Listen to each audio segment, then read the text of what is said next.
Ma'am 2024 की bye bye नुमिनी bye bye नुमित असिदा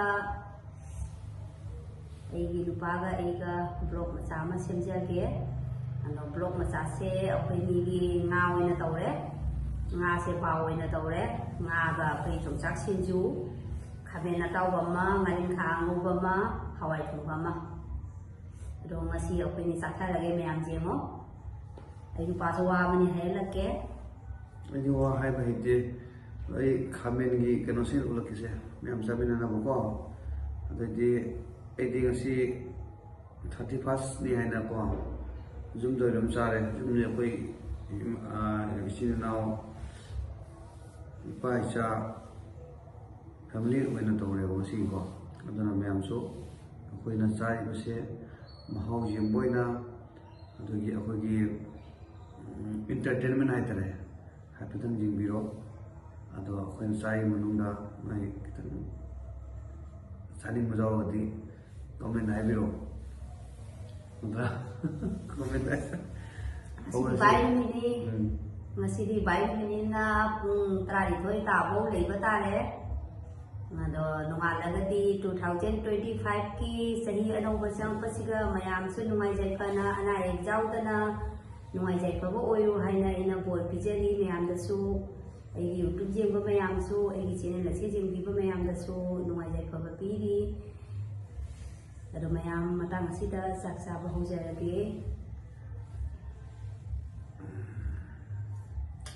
हेंग सो एगी न्यू ईयर की पार्टी लई इमानबी खरागा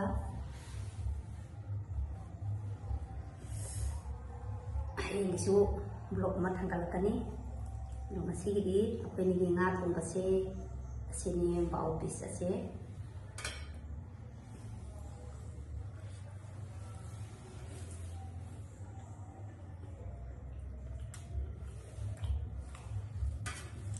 si rau Yung kuli hawai maru jau re duna nga thong se so hau do re sini nga ni pisa si sao bro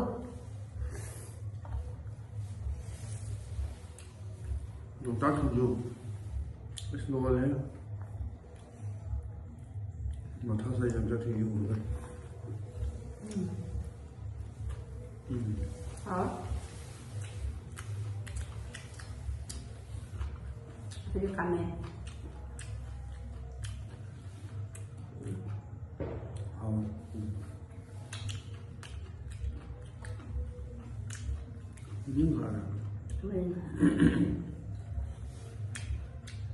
Jom saka umur kami pak sejuk tau pak.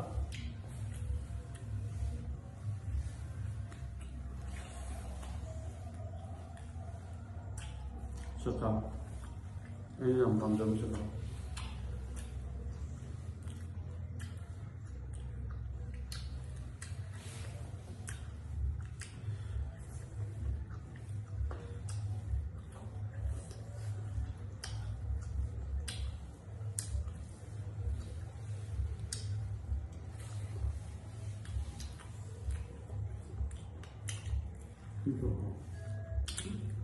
Kami tahu.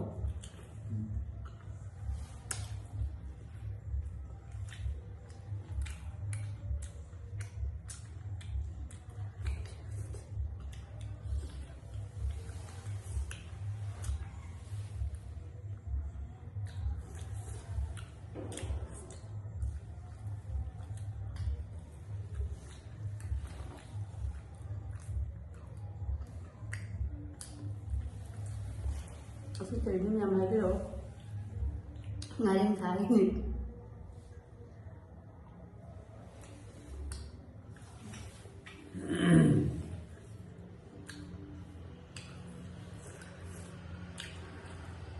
Coi mà thấy hả?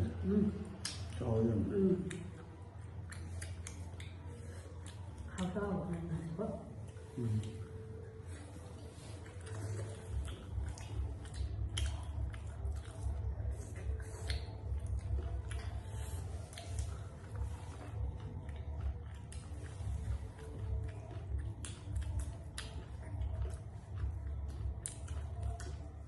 Ini tuh.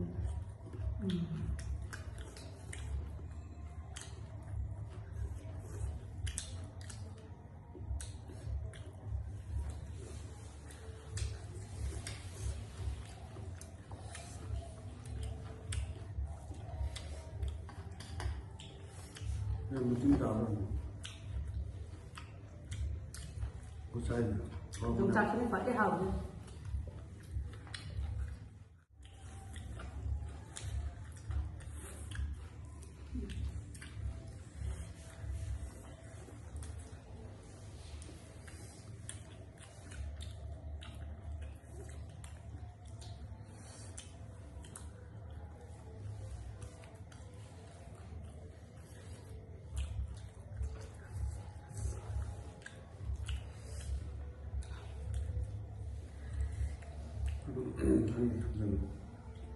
Nga dulu kalau saru, mayang itu jangan lu ngadu nang itu,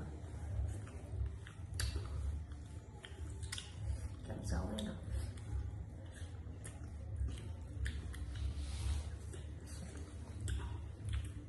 Boleh baru ni, ha?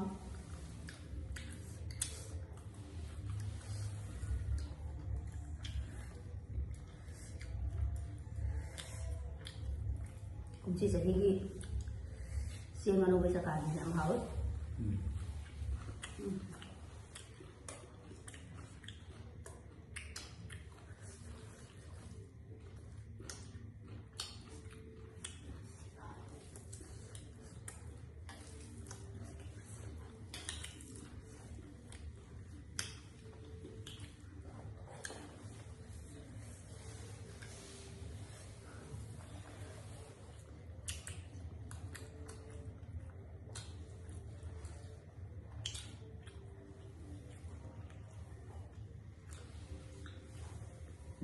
지금 아주 짱은 되거든. Nó bờ ruộng mà hậu ấy, đấy khám lên tàu cái gì là bờ ruộng hậu vậy, sao không ăn được?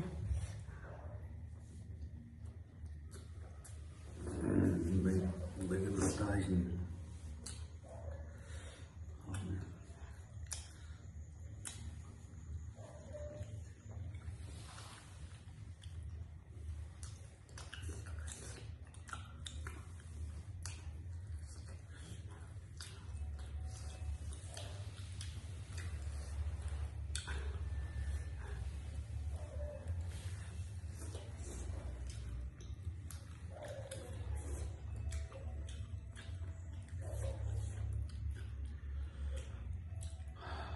Ngâm nước sao? Không ai đâu, thế cái tao là ngâm rồi vậy. Ngâm lên. Nga này giống người.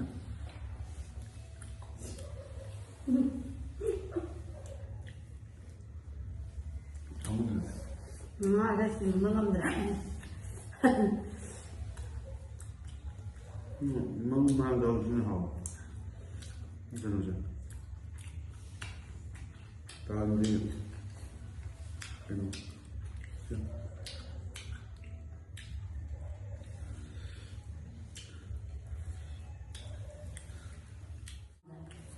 Nó vẫn thay, không được này. Phải xa hơn nên nó sẽ đi. Mà cái này sẽ bị thế. Hôm qua các mấy mình làm điều đó. Sai luôn. Mà nó sẽ vẫn lên nằm. Mà xương trong xài thì mà thì vậy.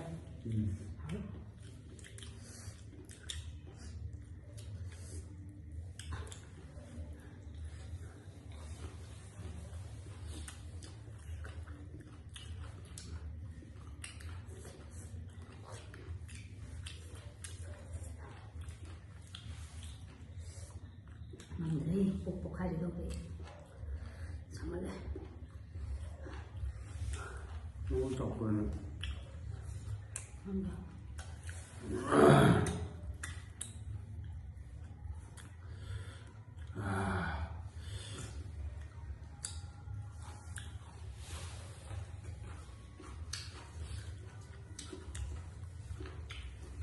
Awak yang ni boleh dah. Awak dah tak ada.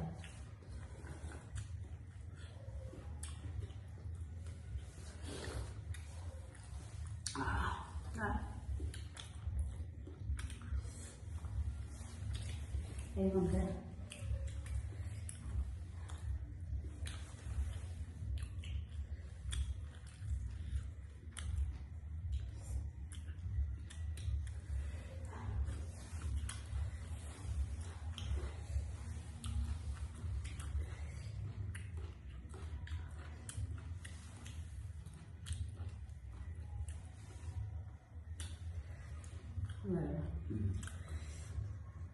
ꯚꯥꯏ ꯃꯌꯥꯝ ꯀꯨꯝꯁꯤ ꯆꯍꯤꯒꯤꯗꯤ ꯃꯇꯥꯡ ꯑꯁꯤꯗ ꯂꯣꯏꯁꯤꯟꯖꯔꯦ ꯑꯅꯧꯕ ꯆꯍꯤ ꯂꯥꯛꯄꯒꯤ ꯅꯨꯡꯉꯥꯏ-ꯌꯥꯏꯐꯕ ꯑꯣꯏꯖꯒꯦ ꯃꯌꯥꯝꯒꯤ ꯕꯣꯔ ꯅꯤꯖꯔꯤ ꯕꯥꯏ